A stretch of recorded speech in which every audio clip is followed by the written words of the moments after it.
अस्सलाम वालेकुम, कैसे हैं आप सब। आज का जो हमारा टॉपिक है वो पिगमेंट्स के हवाले से है।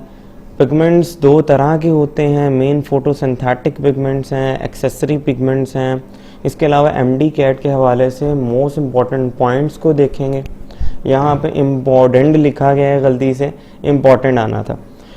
तो चलते हैं टॉपिक की तरफ। तो पिगमेंट्स क्या होते हैं? पिगमेंट्स के बारे में हम पहले भी देख चुके हैं कि पिगमेंट्स ऐसे बायोलॉजिकल स्ट्रक्चर्स हैं जो लाइट को एब्जॉर्ब कर सकते हैं, जो मुख्तलिफ किस्म की वेवलेंथ्स को एब्जॉर्ब कर सकते हैं। ठीक है, तो दो तरह के पिगमेंट्स हैं, एक एक्सेसरी, एक मेन फोटोसिंथेटिक पिगमेंट है। हम पहले बात करते हैं एक्सेसरी पिगमेंट्स की। हम पहले बात करते हैं जी एक्सेसरी पिगमेंट्स की। तो एक्सेसरी पिगमेंट्स में दो पिगमेंट्स आ जाते हैं। एक्सेसरी पिगमेंट्स में दो पिगमेंट्स कौन से हैं? सबसे पहले कैरोटीनॉइड्स आ जाते हैं, उसके बाद हमारे पास क्लोरोफिल बी आ जाता है। CHL से मुराद क्लोरोफिल है। अच्छा, क्लोरोफिल बी के बारे में हमने पढ़ा था कि इसमें एल्डिहाइडिक ग्रुप होता है फंक्शनल ग्रुप के तौर पे, और ये जो फंक्शनल ग्रुप होता है ये सेकंड पायरोल रिंग पे अटैच होता है। पायरोल रिंग क्या होती है अभी हम इसको देखते हैं। अच्छा, कैरोटीनॉइड्स बेसिकली टेट्राटर्पीन्स होते हैं। देखिए टेट्राटर्पीन्स क्या है, हमने कल भी चीज़ के बारे में पढ़ा था, वो टर्पिनॉइड्स है। देखिए टर्पिनॉइड्स लिपिड्स की वाहिद कैटेगरी है जो पॉलीमर्स की फॉर्म में पाए जाते हैं, और ये जिन मोनोमर से बने होते हैं उसको हम आइसोप्रीन कहते हैं। उन मोनोमर्स को हम आइसोप्रीन यूनिट्स कहते हैं।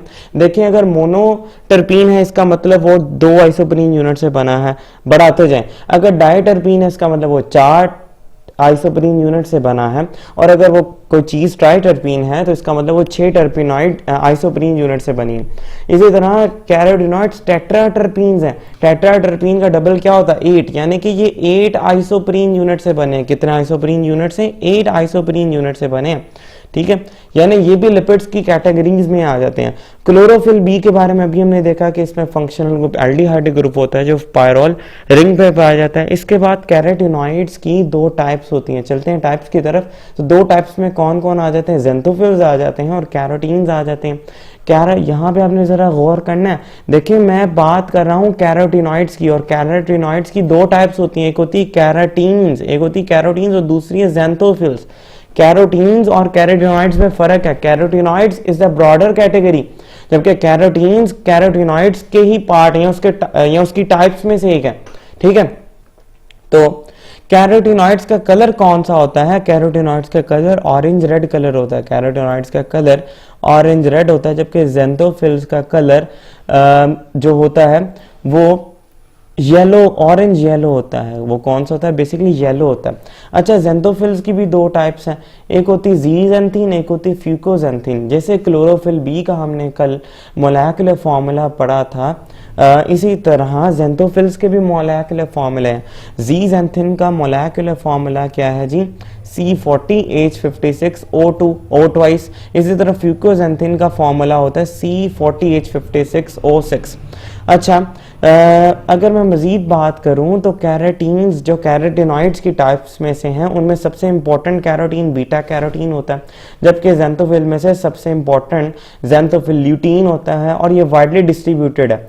यानी ल्यूटीन ऐसा ज़ेंथोफिल है जो वाइडली यानी बहुत ज़्यादा नेचर में पाया जाता है, और ये येलो कलर के लिए रिस्पॉन्सिबल है फॉलिएज की, यानी फॉलिएज का जो येलो कलर है वो ल्यूटेन की वजह से है।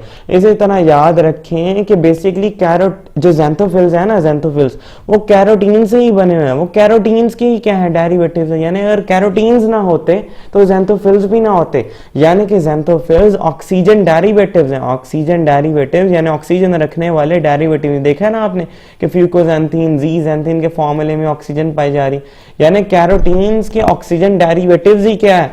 ज़ेंथोफिल्स। यहाँ पे बहुत इंपॉर्टेंट बात है। इसके अलावा एक और इंपॉर्टेंट बात कि कैरोटीनॉइड्स जो होते हैं, कैरोटीन्स नहीं बात कर रहा, कैरोटीन्स कैरोटीनॉइड्स की टाइप्स में से एक है, मैं कैरोटीनॉइड्स की बात कर रहा हूँ। और कैरोटीनॉइड्स क्लोरोफिल को प्रोटेक्ट भी करते हैं ऑक्सीडेशन से। बेसिकली फोटोसिंथेसिस के दौरान ऑक्सीडेशन होती है ना, ऑक्सीजन प्रोड्यूस होती है, तो ऑक्सीजन ऑक्सीडेशन कर सकती हैं, और इसी ऑक्सीडेशन से बचाने के लिए क्लोरोफिल को कैरोटीनॉइड्स मौजूद होते हैं। अल्लाह ताला ने कैरोटीनॉइड्स बनाए। इसी तरह पॉलिनेशन में भी इन्वॉल्व है, अपनी तरफ इंसेक्ट्स को, बर्ड्स को अट्रैक्ट करते हैं ताकि पॉलिनेशन की जा सके। ठीक है। इसके बाद हम बात करते हैं sequence of transfer of light energy. तो होता क्या है कि प्लांट्स में मुख्तलिफ किस्म के पिगमेंट्स हैं, उन पिगमेंट्स में दो एक्सेसरी पिगमेंट्स देखे हमने, क्लोरोफिल बी है, कैरोटीनॉइड्स है, जबकि मेन फोटोसिंथेटिक पिगमेंट और नेसेसरी, एन से नेसेसरी, ये ए से एक्सेसरी फोटोसिंथेटिक पिगमेंट्स में कैरोटीनॉइड्स और क्लोरोफिल बी हैं, जबकि नेसेसरी पिगमेंट में या मेन फोटोसिंथेटिक पिगमेंट में हमारे पास क्लोरोफिल ए आ जाता है। Chlorophyll A is the most important photosynthetic pigment, ठीक है।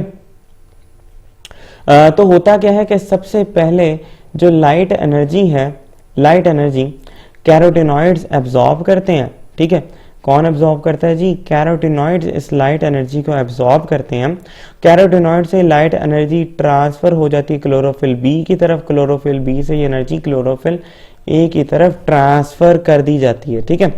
तो क्लोरोफिल ए की तरफ ये लाइट एनर्जी ट्रांसफर कर दी जाए और फिर आगे चल फोटोसिंथेसिस का प्रोसेस कैरी आउट हो जाता है, जिसको हम इंशाल्लाह अगले लेक्चर में देखने वाले हैं। तो मजीद बात करते हैं जी क्लोरोफिल। क्लोरोफिल को पहले डिस्कस कर चुके हैं, आज इसकी मजीद टाइप्स को डिस्कस करेंगे। दो टाइप्स हमने कल डिस्कस कर ली थी, एक होती जी क्लोरोफिल ए, क्लोरोफिल बी। इसके अलावा क्लोरोफिल सी भी होता है, क्लोरोफिल डी भी होता है, क्लोरोफिल ई भी होता है, क्लोरोफिल एफ भी होता है। तो ये जो क्लोरोफिल ई और एफ है ना, ये सिर्फ बैक्टीरिया में पाए जाते हैं। ये सिर्फ कहाँ पर पाए जाते हैं?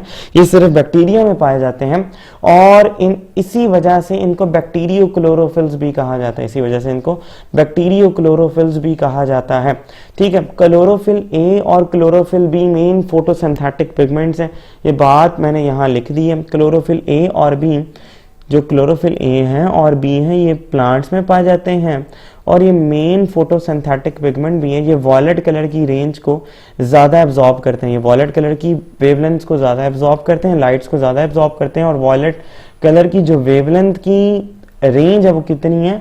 400 to 470 नैनोमीटर। इसके अलावा ये ऑरेंज रेड वेवलेंथ को भी एब्जॉर्ब करते हैं, जिनकी रेंज 630 से 660 नैनोमीटर तक है। इसके अलावा जो कैरोटीनॉइड्स हैं, ये कैरो लिखा है मैंने खाली, कैरोटीनॉइड्स हैं यहाँ, इससे मुराद ये 430 430 से लेके 500 नैनोमीटर तक की वेवलेंथ को एब्जॉर्ब करते हैं। इसके अलावा जो क्लोरोफिल ए बी तो प्लांट्स में पाए जाते हैं, ई और एफ बैक्टीरियाज में पाए जाते हैं। यहाँ तक जी बिल्कुल क्लियर हो गया। लेकिन अब हम बात करते हैं क्लोरोफिल बी की तरफ। क्लोरोफिल बी क्या है जो सिर्फ ये कहाँ पर पाया जाता है? देखिए एल्गी में पाया जाएगा, ये प्लांट्स में पाया जाएगा। इसके अलावा जितने भी फोटोसिंथेटिक ऑर्गेनिजम्स हैं उन सब में पाया जाएगा। किस में एब्सेंट होगा? सवाल ये पैदा होता है। तो ये ब्राउन, रेड और इसके अलावा ग्रीन एल्गी में एब्सेंट होने वाला है, ग्रीन। इसके अलावा देखिए ए और बी प्लांट्स में पाए जाते हैं, ई और एफ बैक्टीरियाज में पाए जाते हैं, सी और डी पाए जाते हैं एल्गी वगैरह में भी, अदर फोटोसिंथेटिक पिगमेंट्स में भी। सी और डी प्लांट्स में पाए जाते हैं। मैं मेन की बात कर रहा हूँ, मेन फोटोसिंथेटिक पिगमेंट्स प्लांट्स में पाए जाने वाले ए और बी हैं। इसके अलावा भी पाए जाते हैं प्लांट में सी, डी वगैरह भी। और एल्गी वगैरह में जो एल्गी वगैरह में जो पाए जाते हैं, जो एब्सेंट है सॉरी, वो ग्रीन है, ब्राउन है और इसके अलावा रेड है, ठीक है। तो